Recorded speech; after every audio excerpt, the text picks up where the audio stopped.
Colette de Chaux, le rucher de la panetterie, donc apicultrice depuis une douzaine d'années.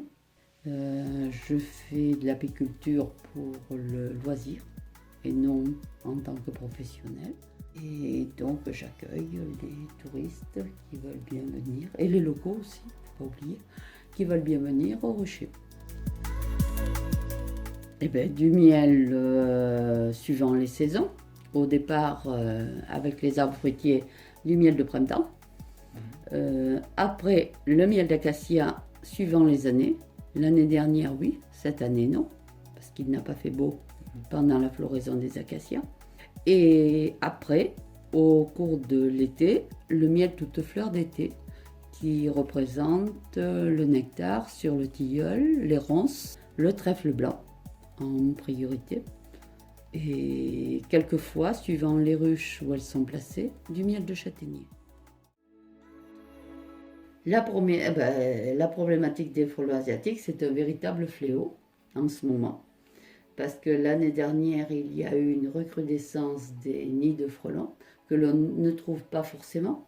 Et il y a énormément de fondatrices qui ont passé le cap de l'hiver avec un hiver doux.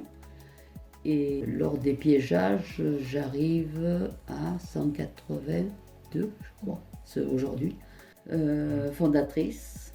Donc ça veut dire 182 nids en moins pour la saison à venir. De 23, 24, 25. S'il n'y a plus d'abeilles pour polliniser les arbres fruitiers, il y aura beaucoup moins de fruits, où les fruits seront peut-être mal formés.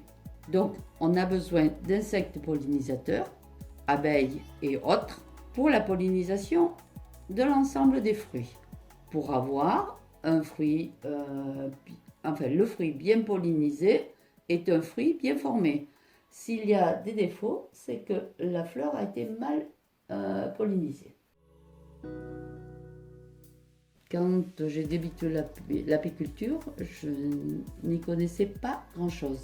J'avais les ruches, j'avais toute l'installation et je me suis confrontée à la découverte de l'apiculture.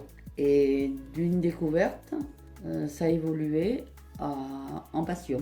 En ouvrant la ferme au public, j'ai voulu faire découvrir ce monde fascinant de l'abeille, qui est capable de produire du miel que l'être humain n'a pas encore su faire.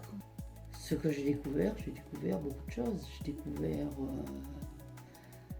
tout ce qui se rapporte à l'apiculture.